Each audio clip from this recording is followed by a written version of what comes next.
implementasi Renstra dalam rencana-rencana kerja kita ke depan. Yang kedua, cek ialah bahwa ternyata problematika utamanya adalah kita juga terputus di evaluasi dan monitoring. Nah, saya kira berdasarkan hasil evaluasi itu, maka MPK mengambil kesimpulan mungkin bijaksana kalau kita menerjemahkan dulu pemahaman bersama berkaitan dengan materi dengan Renstra, supaya kami percaya nanti ketika itu berlangsung, teman-teman pada waktu mau eksekusi program bisa lebih mengerti ini tuntutan Renstranya kemana dan programnya mesti dihasilkan kemana. Ternyata tidak semakin membaik, dia semakin Indonesia itu angka kematian anak yang tertinggi di dunia untuk COVID. Ketika waktu pelaksanaan program di 1 tahun ini untuk menjawab problematika kita berkaitan dengan presentasi capaian tahun kemarin yang cuma 54%, ini mau kita tingkatkan, tetapi situasi real di luar itu tidak menolong. Karena itu saya berharap teman-teman di komisi dan pembantu tim kerja kemudian bisa memanfaatkan secara terukur fasilitas media, Zoom, model-model itu yang kalau kita tidak bisa berjumpa, tapi ini bisa kita manfaatkan dalam pengembangan kapasitas, sehingga tetap kita tidak dapat bertemu dalam bentuk fisik hampir setiap waktu, tetapi program kita masih tetap bisa jalan. Memang kita punya kesulitan ialah kegiatan-kegiatan dalam bentuk daring ini juga tidak bisa kita ukur efektivitasnya. Ya, kadang-kadang buka laptop, duduk bicara sendiri, pergi kamar mandi, pergi di dapur, foto kantor, pergi di mana pondok beli rokok. Jadi memang aktivitasnya tidak bisa kita ukur dengan benar. Kalau kita bikin di sini, kita memang cari tempat untuk mencari suasana baru dari hanya sekedar terjebak di ruang kantor dan kemudian yang disediakan oleh manajemen Hotel Beach ini memenuhi kemampuan kita dan kita gunakan waktu hampir sehari ini untuk itu. Saya kira ini yang bisa disampaikan bagi kita. Ini kita akan masuk pada perkara materi yang disampaikan oleh ketua basis kota Ainun. Bagi Bapak Ibu yang belum saya silakan ambil sambil menikmatinya, kita mengikuti perkara materi yang akan disampaikan oleh ketua basis kota. Bapak silakan. Terima kasih Ibu Sefa, Ibu Rekan, kami hormati Ibu-Ibu Sekretaris Jenderal, Bapak Ibu dan Pembantu Basis dengan Kota Ainun yang berkenan hadir di saat ini. Proses kali ini Bapak Ibu adalah kelanjutan dari kerja bersama yang telah kita bangun dalam seluruh kerja-kerja di Semarang dan juga di Basis, sehingga dokumen-dokumen perencanaan kita sudah mulai kita putuskan di dalam persidangan yang berbeda baik di jemaat maupun di Basis. Dan hari ini sesuai dengan seluruh keputusan persidangan Basis, salah satu kegiatannya adalah workshop implementasi Renstra. Bapak dan Ibu, kegiatan ini menjadi penting untuk dilakukan untuk membangun pengetahuan bersama, menyamaan persepsi terkait dengan seluruh proses kerja-kerja kita di Basis ini, sehingga seluruh proses yang kita bangun dari tahun ke tahun, baik oleh sekretaris bidang selaku eksekutor dibantu oleh Bapak Ibu dan pembantu di Basis, diharapkan itu akan mendukung seluruh upaya pencapaian dari sasaran-sasaran strategis indikator-indikator yang ada di dalam dokumen rencana Basis dokumen. Ini saja ya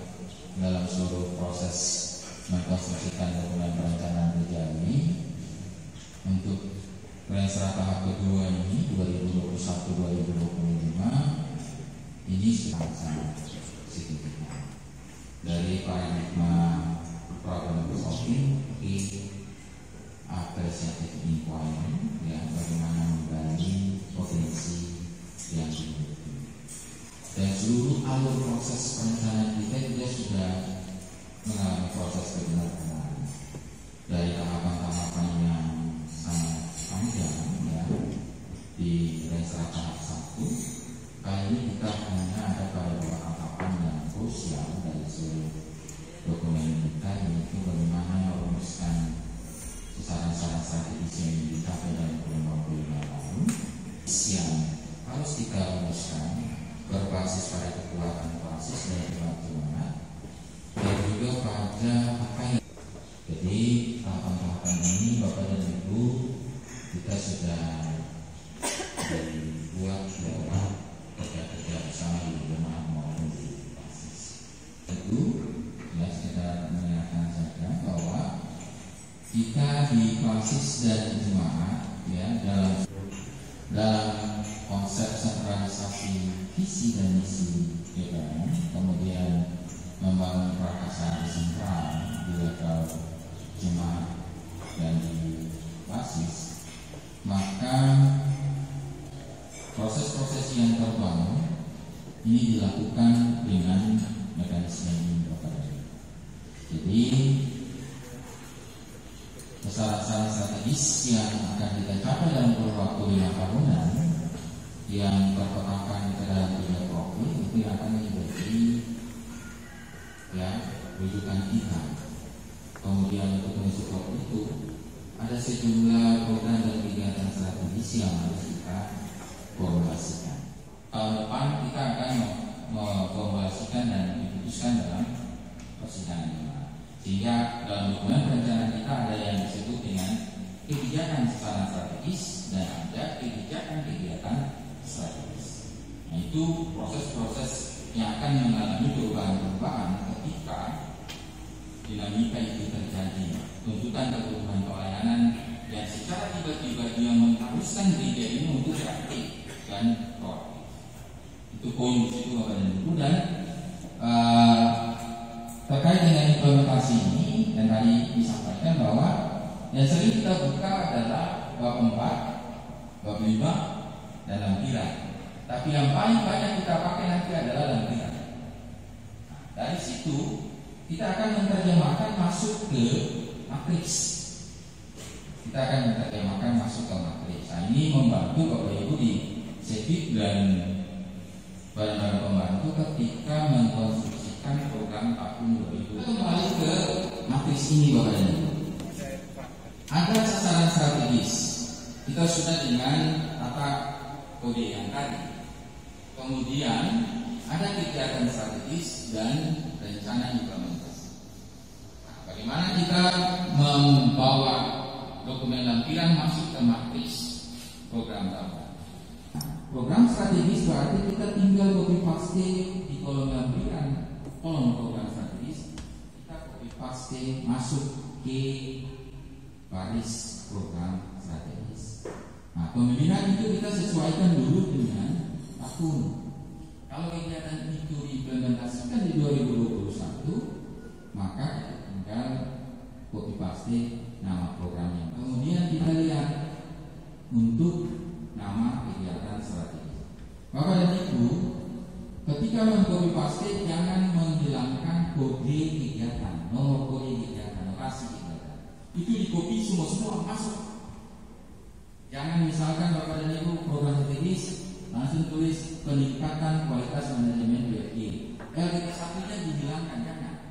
Harus di-copy semua, notasi, nomor, plus nama programnya. Begitupun notasi kegiatan dan nama kegiatan itu di-copy semua. Kenapa itu harus dilakukan?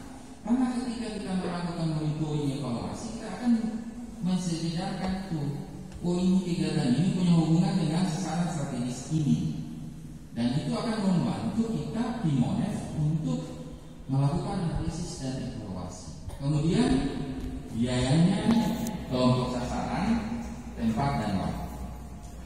Nah, sampai di semacam ya proposal, ya kita akan dikentor atau jukis yang tadi juga sudah disiapkan oleh program. Sekali lagi mungkin ini menjadi catatan bahwa nama program, sekali lagi jangan tulis namanya, itu dengan kodenya. Misalnya contoh yang jukis yang sudah dilakukan untuk kegiatan berkegiatan, itu Bapak Ibu hanya menulis nama programnya, tapi kodenya Bapak Ibu lepas. Harapnya itu jangan. Kenapa itu penting? Tadi nanti kepentingan kita melakukan monitoring dan evaluasi. Kalau lebih, yang 5 tadi akan cuma realisasinya 4, tetapi dengan 4 itu kita bisa bikin sesuai target atau bahkan dalam tahun. Itu berarti targetnya lebih. Itu Bapak Ibu. Kemudian capaian peserta, nihil ya berarti sengaja, sendiri. Kurang tadi target panitia 60 orang yang bulan ini, dari awal sampai akhir semua cuma ada 40, berarti kurang target dari aspek capaian peserta. Kalau sesuai target 60 lebih, kita target cuma 60 yang datang 70. Nah, seperti itu Bapak dan Ibu. Kemudian capaian waktu. Nah ini capaian waktu, kalau kurang target dan ini target berarti memang tidak dilakukan sama sekali. Bapak Ibu tinggal mengisi Bapak dan Ibu ini capaian biaya dari rencananya, capaiannya, kemudian rancangan peserta capaiannya, kemudian rancangan waktu capaian dan rancangan tempat capaiannya. Tinggal diisi Bapak dan Ibu setelah kegiatan itu selesai dilakukan.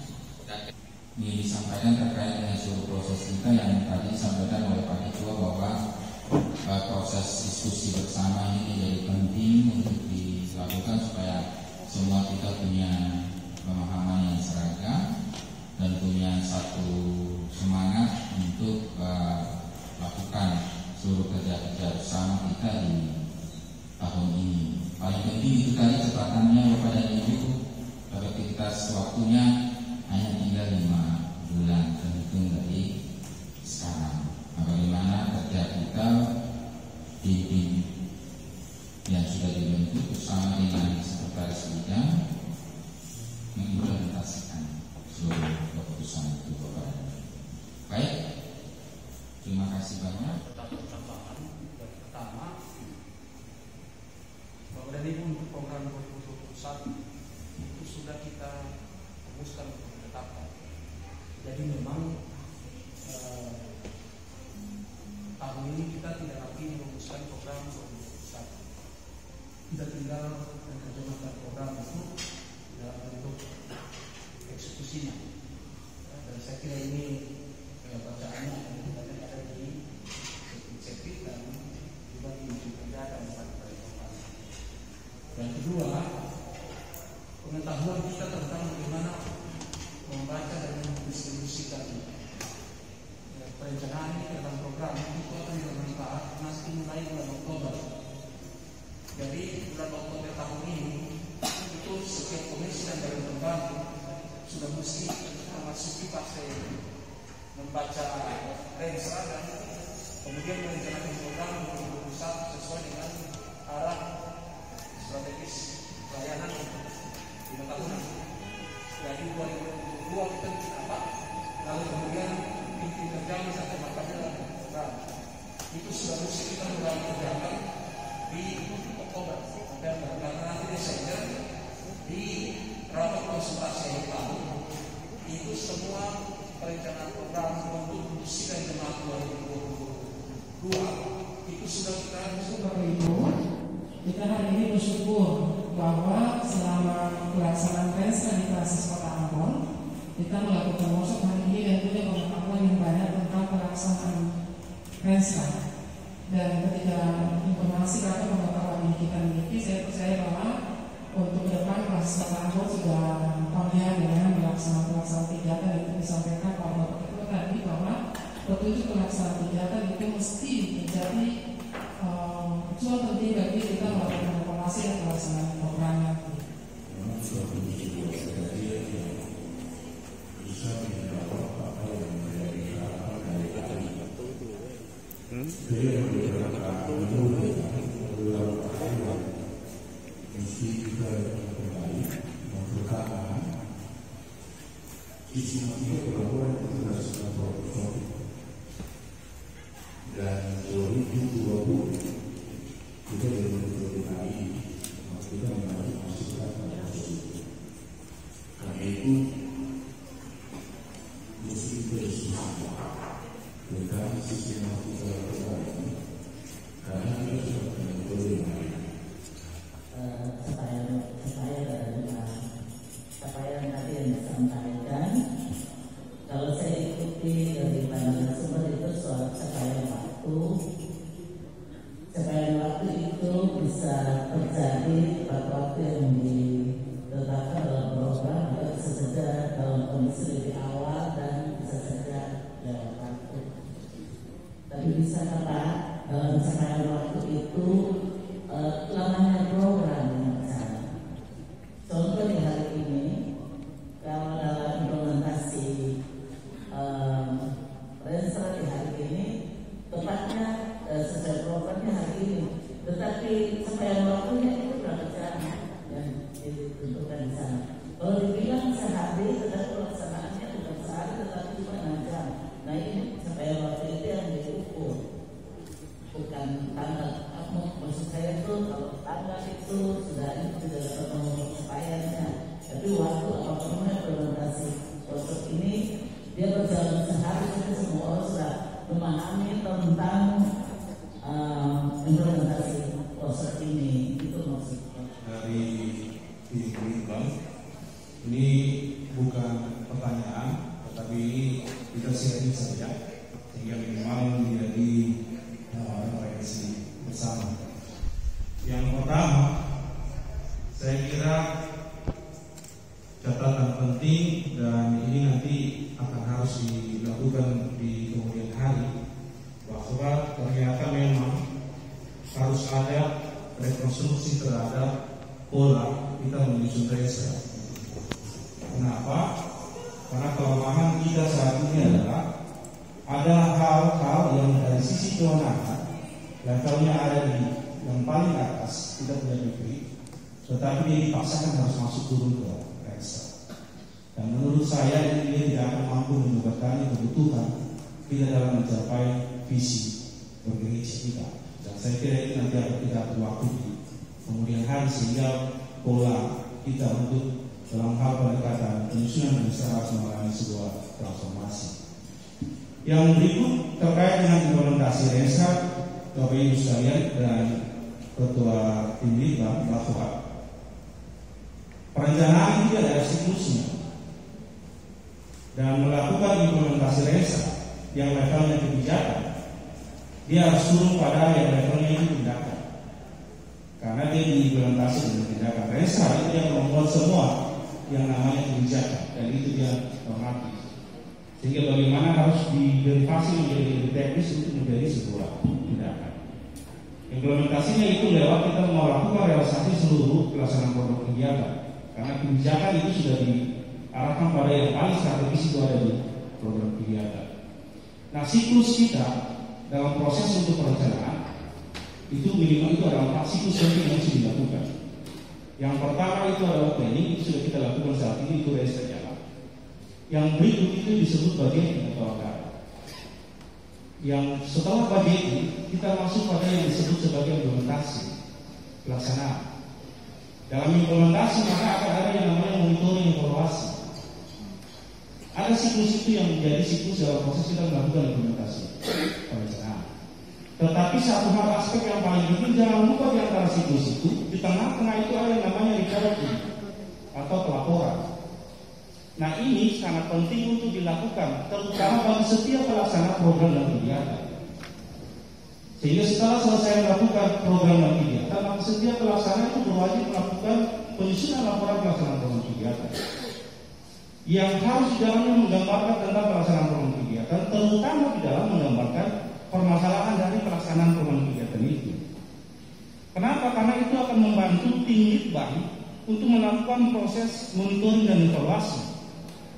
permasalahan yang dimunculkan di dalam laporan itu juga akan membantu tim itu melakukan yang namanya pengendalian program. Dan oleh karena itu maka aspek penting dari situ adalah setelah kita melakukan kegiatan jangan lupa membuat yang namanya laporan pelaksanaan kegiatan. Dan oleh karena itu maka mungkin tim itu bisa memfasilitasi merumuskan format laporan pelaksanaan kegiatan untuk seluruh bidang yang dimiliki, sehingga kita punya laporan yang sama supaya mudah dibaca oleh penelitian pada saat kita melakukan monitoring evaluasi maupun juga pada saat kita merumuskan pada tabel monitoring evaluasi. Sebab itu berkorelasi dengan upaya kita merencanakan yang namanya rencana tindak lanjut. Dan laporan juga berfungsi menjadi inputan bagi kita untuk melakukan perencanaan program di tahun berikut. Nah, saya kira ini tidak boleh dilupakan untuk bagaimana menyusun sebuah laporan. Yang berikut Bapak Ibu sekalian, mengimplementasi Lensa itu ada 3 aspek penting yang mesti dilakukan, yang mesti diperhatikan oleh setiap pelaksana. Yang pertama sumber dayanya, budgetingnya, dan timingnya, waktunya. Klasi sudah melakukan sidang klasi, saya kira sudah sampai di pertengahan tahun, dan hanya beberapa waktu efektif saja untuk bisa melakukan kegiatan-kegiatan itu. Maka dari 3 aspek itu SDM itu sangat penting untuk bisa menjembatani kebutuhan hanya dalam waktu beberapa bulan itu saja. Kemudian budget itu menjadi penting untuk mendukung pelaksanaan kegiatan. Dan olehnya itu maka saya kira seharusnya setiap bidang sudah punya yang namanya work plan pelaksanaan program kegiatan selama 1 tahun. Itu harus dimiliki. Program itu akan mengukur sampai sejauh mana dia akan melakukan kegiatan-kegiatan. Dia akan merencanakan detail kegiatannya. Itu harus dimiliki oleh setiap bidang, sehingga mempermudah bidang untuk melakukan implementasi Lensa itu, karena implementasi itu berdasarkan tindakan dan itu harus dimiliki oleh setiap bidang. Saya kira ini catatan penting yang juga mesti dilakukan. Yang berikut Bapak Ibu sekalian, kita punya sebuah perubahan paradigma untuk menyusun Lensa. Yang kemarin, kemudian sekarang kita melakukan pendekatan adversarial inquiry. Dan adversarial inquiry itu berpedoman pada yang disebut cerita-cerita sukses. Tetapi saya sudah berdiskusi dengan Ibu Sekretaris kemudian Pak Roy. Saya kira kita tidak harus hanya sebatas cerita sukses, harus bertransformasi dari cerita sukses dia harus menjadi yang namanya praktik cerdas. Kenapa? Cerita sukses yang dibilang cerita sukses ini dia harus punya indikator yang paling penting itu adalah harus bisa diverifikasi, bisa dibuat ulang. Dan oleh karena itu transformasi cerita sukses menjadi praktik cerdas itu penting. Bapak Ibu sekalian, kita ini punya Lensa itu sudah selesai di seluruh 32 klasis di GPM, 34 klasis di GPM. Membayangkan kita identifikasi semua cerita-cerita sukses, betapa besarnya sumber daya dia terhadap cerita-cerita sukses itu. Dan kalau sampai sekarang kita tidak bisa menunjukkan yang dibilang cerita sukses itu, maka saya kira kita mengarah bebas pakai yang cerita sukses di Lensa. Itu pasti. Dan dalam kebutuhan itu maka media center klasis ke depan kita akan mencoba untuk mengidentifikasi yang dibilang cerita sukses ini yang mana. Nah, kita mau mendokumentasikan itu. Kita akan buat suatu kegiatan yang namanya lomba vlog dan foto kreatif. Vlog itu adalah kita mendokumentasi yang namanya cerita sukses ini, supaya kita transformasi cerita sukses menjadi praktek cerdas. Sehingga kalau di jemaat A bisa bikin, kita transformasi ke jemaat B, tidak disesuaikan dengan kultur di jemaat B, sehingga orang bisa mulai dari nol. Kalau kita memaksakan jemaat yang jauh-jauh mulai dari nol, saya kira itu akan susah. Sumber daya kita berbeda-beda. Disparitas sumber daya di diri itu semakin tinggi, sangat tinggi. Dan oleh karena itu saya kira ini harus menjadi catatan kita untuk bagaimana yang kita bilang adversarial inquiry itu kita bertransformasi menjadi sebuah pendekatan yang jauh lebih implementatif. Dan itu ada di praktik cerdas. Kita mau menjelaskan soal itu dulu, karena tadi disampaikan begitu. Jadi apakah Bapak Ibu penyampaiannya agak keliru atau ketemu salah dengar? Kira-kira begitu ya. Nah, kemudian yang berikut soal waktu, minta penjelasan juga ya Bapak dan Ibu, karena waktu yang ditetapkan di setiap persidangan gereja itu variabelnya banyak untuk mengukur capaian sesuai atau kurang sesuai atau lebih target. Ya, waktu contoh di beberapa kegiatan itu ada yang sifatnya hanya satu kali diselenggarakan, tapi ada waktu yang kira-kira dilaksanakan secara berjenjang bertahap. 1, 2, 3 bulan, misalnya triwulan harus dilaksanakan kegiatan itu. Nah, dalam kaitan dengan itu, kita minta penjelasan saja soal capaian target sesuai dengan target waktu yang ditetapkan dalam sebuah persidangan itu. Apakah yang kita kejar adalah waktu yang ditentukan, misalnya bulan Maret atau bulan Oktober, atau ada variabel lain, misalnya kegiatan ini harus diselenggarakan selama 2 hari, tapi implementasinya kurang dari 2 hari atau lebih dari 2 hari. Ini terkait dengan mekanisme moneter.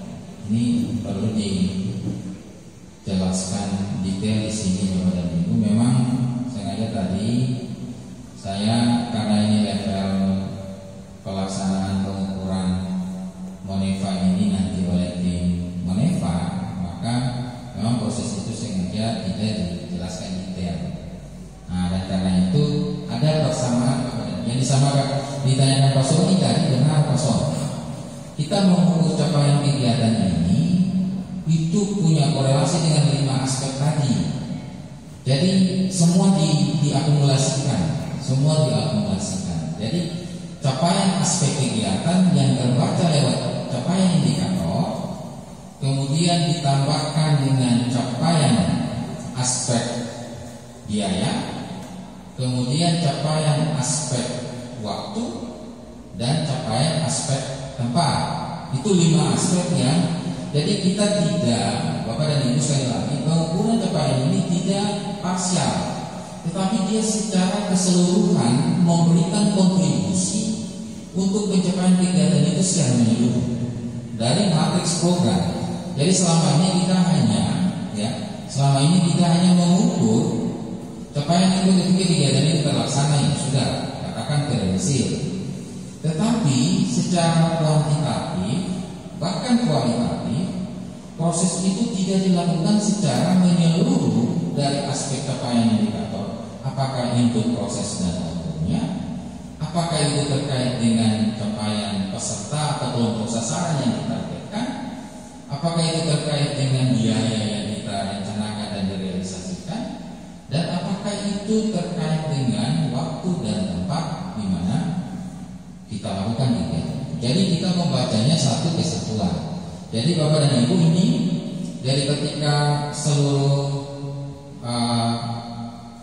ukuran kita sudah kita lakukan, kemudian kita boboti.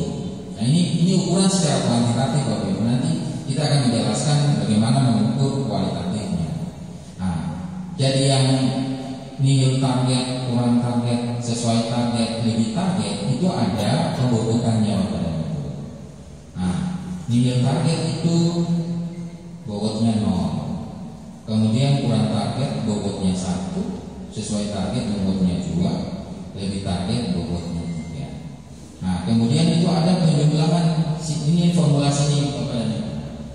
Untuk mengukur capaian kegiatan dengan 5 aspek itu, ya ada formulanya, persamaannya sigma T per sigma AC kali 2 dikalikan 100. Itu kita mengukur capaian kuantitatif dari kegiatan itu secara keseluruhan. Nah, bagaimana kita mengkuantifikasinya itu dengan pembobotan tadi Bapak dan Ibu. Jadi kalau capaian itu bobotnya 2, kalau ternyata kegiatan itu capaian biayanya kurang target, berarti bobotnya 1. Kalau capaian peserta sesuai target, berarti bobotnya 2. Kalau capaian waktu dan tempat juga 2, berarti kita jumlah 2 tambah 1 tambah 2 tambah 2 tambah 2. Jadi hasilnya ada 9 Bapak dan Ibu. Nah 9 itu dibagi dengan sigma AC Bapak sigma C itu adalah jumlah dari aspek yang diukur 5. Berarti 5 kali 2 berarti 9/10 kali 100. Berarti capaian kegiatan itu secara kuantitatif itu terrealisir 90%. Jadi kita tidak selama ini kan ketika kita bilang kegiatan itu terrealisir berarti capaian 100, tetapi kita tidak mengukur apakah yang 100 itu benar 100 dari capaian indikatornya, dari capaian anggarannya, dari capaian peserta yang terlibat, kelompok sasarannya, dari capaian waktu dan pelaksanaannya. Kemudian Desember jalan ke bulan 4 itu berarti sesuai target waktu yang kita sepakati itu. Dan terkait dengan biaya, jadi Robson untuk biaya ini dia terbalik Robson. Kenapa yang tadi kita bilang bahwa aspek biaya dia membacanya terbalik. Jadi kurang target itu kalau TOR ini dibuat sebelum apakah sesudah implementasi. Nah, Bapak dan Ibu, dalam TOR ini yang dimaksudkan adalah TOR implementasi dari program yang sudah diputuskan. Jadi dia dibuat setelah program itu diputuskan. Tetapi ketika perencanaan anggaran, Bapak dan Ibu yang tadi Pak Ketua arahkan itu nanti di bulan Oktober untuk perencanaan 2022 terkait dengan alokasi anggaran itu akan didiskusikan lebih detail rapnya. Jadi draft detailnya itu akan didiskusikan sebelum dimasukkan ke matriks program. Itu didiskusikan di situ. Sehingga kegiatan ini harus menentukan berapa budget anggaran A, B, C, D. Nah, nanti hasil analisis atau draft detail itu yang akan dituangkan ketika persetujuan persidangan klasis menyetujui kegiatan itu dengan budget sebesar yang sudah direncanakan itu, maka di bagian biaya ya itu dimasukkan draft detail yang sudah dihitung sebelumnya. Nah, itu maksudnya di situ. Itu yang terkait dengan anggaran. Kemudian terkait dengan masalah-masalah pengukuran ini Bapak dan Ibu benar bahwa itu fleksibel, tetapi kita mengukur ketercapaian kegiatan ini tidak parsial. Kalau kemarin sekarang kita coba mengulang, ketum kalau bilang terrealisir, sudah langsung tulis terrealisir. Tetapi untuk mengukur secara komprehensif itu tidak dilakukan dan belum dilakukan. Dan di matriks laporan TOR itu bisa tersusun sesuai dengan yang diharapkan yang nanti dilaporkan. Kemudian terakhir untuk laporan kegiatan ini sudah ada panduannya, nanti kita akan share ke masing-masing bidang, sekdi dan Bapak Ibu badan pembantu. Intinya ada 6 bagian di sini Bapak dan Ibu. Yang pertama pendahuluan, dia berisi latar belakang, pasal pelaksanaan, tujuan dan pengorganisasian. Itu diangkat dari TOR ini Bapak dan Ibu. Diangkat dari TOR ini. Jadi kenapa TOR ini disusun sejak benar dari awal, supaya ketika Bapak dan Ibu menyusun laporan pelaksanaan kegiatan tinggal berpasti saja, Kemudian yang kedua metode pelaksanaan, tempat dan waktu pelaksanaan Bapak tinggal juga pindah. Kemudian ada sarana sasaran kegiatan, target peserta, ya itu tinggal diformulasikan. Tahapan kegiatan Bapak dan Ibu tinggal pindahkan tahapan pelaksanaan kegiatan sesuai TOR, kemudian metodenya, kemudian materi dan narasumber. Itu bagian 1 dan 2 itu terbaca di TOR yang kita susun Bapak Ibu. Kemudian yang ketiga, kondisi wilayah kegiatan ini kalau kegiatan itu ya harus keluar. Misalkan PI yang akan dilakukan di Utara, itu berarti profil lokasi objek sasaran PI-nya itu didiskusikan. untuk implementasi program kegiatan dan proposal ini nanti akan dibuat petunjuk. Pedomannya akan dibuat pedoman oleh Bimbang supaya mempermudah ilmu kerja. Tapi ya, memang kalau sudah baca struktur ini kita sudah mempermudah kita kerja. Tetapi kalau itu memang menjadi kendala, Bimbang akan membuat metode bagi Bapak Ibu untuk pelaksanaan kegiatan. Mengukur perubahan perilaku umat ini tidak mudah. Ya, sangat tidak. Kita boleh mengukur secara kuantitatif dengan pencapaian tadi ya, tapi mengukur secara kualitatif dan proses transformasi umat itu tentu saja tidak mudah. Ya. Artinya tidak hanya tergantung kepada indikatornya, apa yang mau kita ukur. Ya, artinya begini teman-teman, kita bisa melakukan kita bisa mengontrol ya segala macam perencanaan untuk seluruh aktivitas dalam tahun 2021 sesuai Renstra bisa kita lakukan, ya toh bisa kita lakukan dan saya rasa kecenderungan seperti itu ada pada kita, ya apalagi kalau klasik siapkan dana, ya itu semua orang bisa berproses untuk itu. Ya, tetapi pertanyaan yang paling serius adalah bagaimana kemudian kita melihat perubahan pada timbang umat, tataran kuantitatif dan pencapaian pada tataran kualitatif. Pencapaian pada tataran kualitatif itu tentu yang saya bayangkan adalah proses transformasi perilaku yang terjadi pada umat. Kita misalnya membuat agenda pembentukan spiritualitas, ya toh? Dengan dana sekian, dengan tempat di mana, dengan siapa tenaganya, dengan siapa. Tetapi kemudian bagaimana kita ukur perubahan yang terjadi pada perilaku. Teman-teman, ini penting di kota Ambon. Kita boleh mendesain Renstra dengan seluruh proses, tetapi kalau pada akhirnya proses perubahan perilaku itu tidak terjadi, itu berbahaya sekali bagi kita.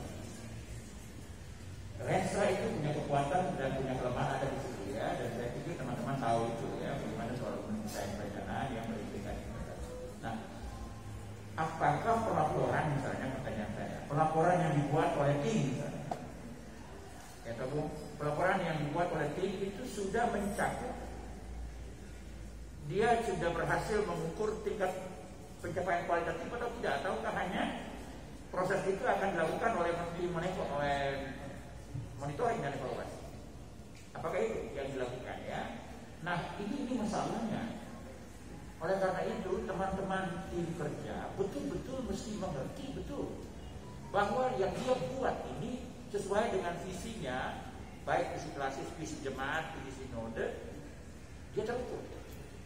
Dan proses terukur itu terjadi pada proses perubahan di dalam zona nyaman.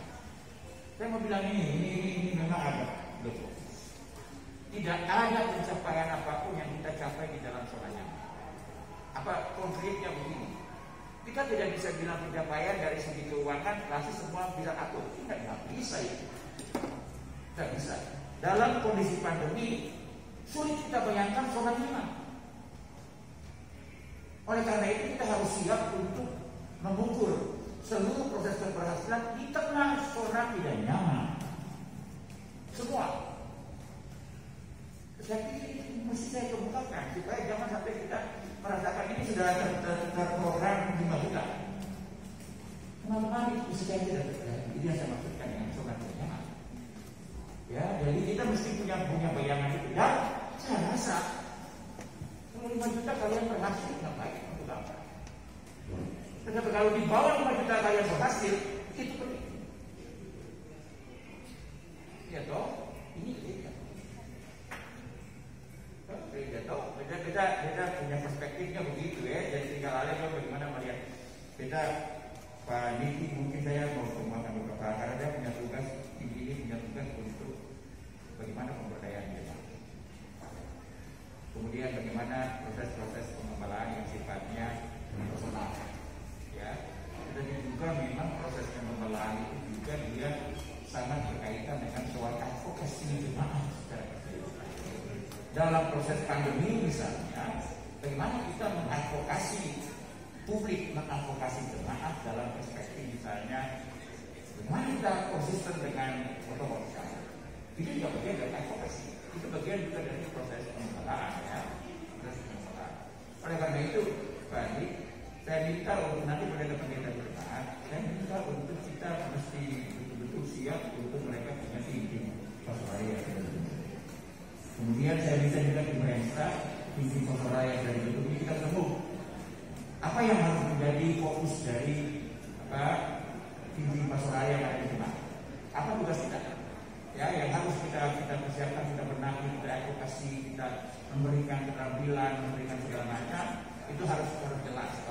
Jadi yang nanti kita rumuskan di dalam dalam tol itu loh. Jadi yang nanti kita rumuskan di dalam tol.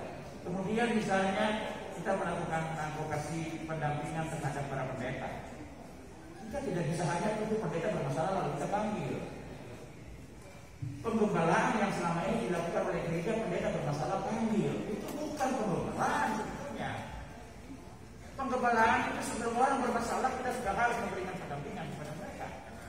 Oleh karena itu, saya akan mendampingi dan juga dengan dalam koordinasi dengan praktis agar kita harus melakukan ini. Ya, bagaimana pendeta bisa berkhotbah dengan baik?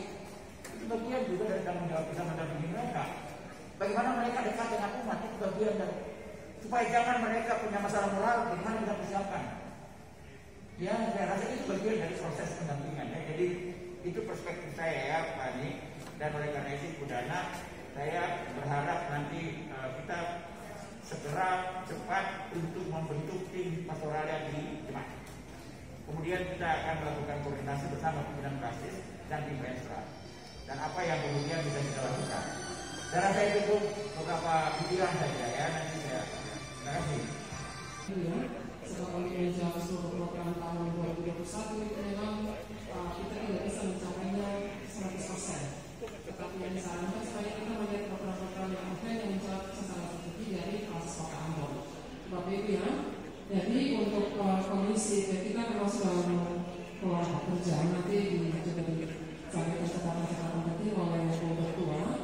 Sementara pos dan PPK diinginkan sebelah sini. Baik, terima kasih Bapak Ibu. Kami Litbang, Ibu Non Samusilawani dan Ibu Olit Satya akan mendampingi BDPU.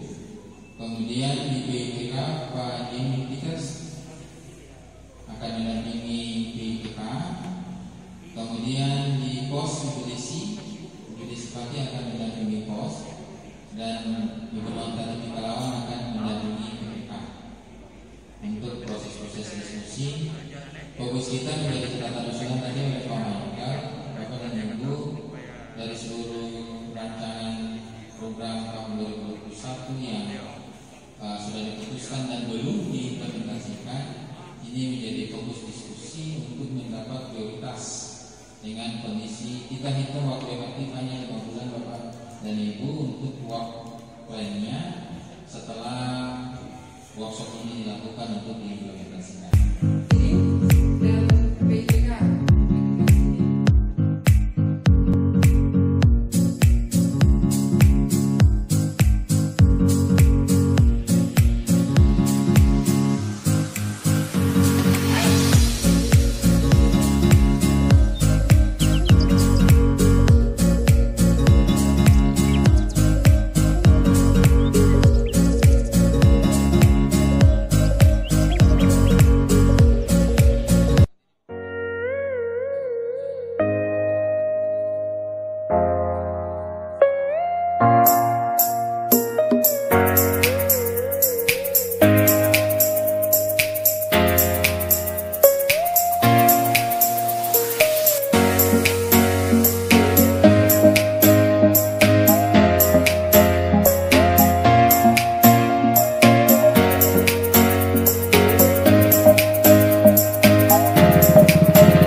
yang masih dalam proses untuk tahun ini. Nanti kemudian kami akan mungkin ketika ada dia tambahan materi.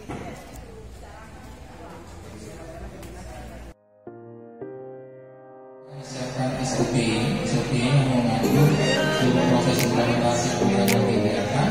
Yang kedua, belum tertulis terkait dengan penyiapan core atau juknis dan laporan pelaksanaan kegiatan itu juga akan kami siapkan dalam bentuk berbagai tertulis dan akan disampaikan kepada Bapak Ibu Seknek dan juga Bapak Ibu barang-barang pembantu dan tim kerja.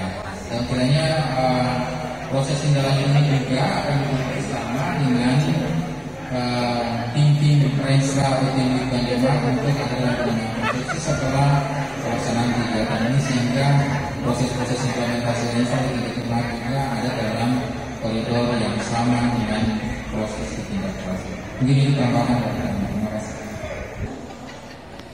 Kita bisa dengar untuk mengikuti arahan penutup dari Bapak Kepala Basis Bapak dan Ibu semua, yang pertama kami bersyukur bahwa kita sudah memiliki perspektif bersama berkaitan dengan pelaksanaan program sesuai arah Rensra. Walaupun perspektif bersama itu memang masih butuh banyak pergumulan lagi. Ya. Bapak Ibu, satu hal yang kami ingin sampaikan ialah bahwa kita punya keterbatasan waktu. Atau cuma butuh sekitar 5 bulan. Artinya ada banyak program yang pasti tidak tuntas kita kerjakan. Dia mesti dipindahkan nanti 2022. Tapi bahwa berapapun nilainya, kita harus coba bekerja dengan cara yang efektif, cara yang tepat. Saya kira itu nilainya jauh lebih penting. Sumber daya gereja yang memahami penugasannya dengan tepat dan mengurusnya dengan jelas pada bidang tugasnya, saya kira itu jauh lebih penting daripada berapa banyak program yang dibikin tentu saya mengerti itu bikin program apa. Untuk perhatian Bapak dan Ibu, dan dengan penuh syukur kita bisa akhiri ketemu seluruh workshop hari ini dengan catatan tim Litbang akan meneruskan apa yang menjadi catatan kerja. Ya, Ibu Bapak, kita akan bersyukur mengakhiri kita punya kegiatan workshop hari ini. Mari kita berdoa. Bapa di surga, Bapa di dalam Tuhan Yesus Kristus, Kepala Gereja, Kepala Persekutuan yang memanggil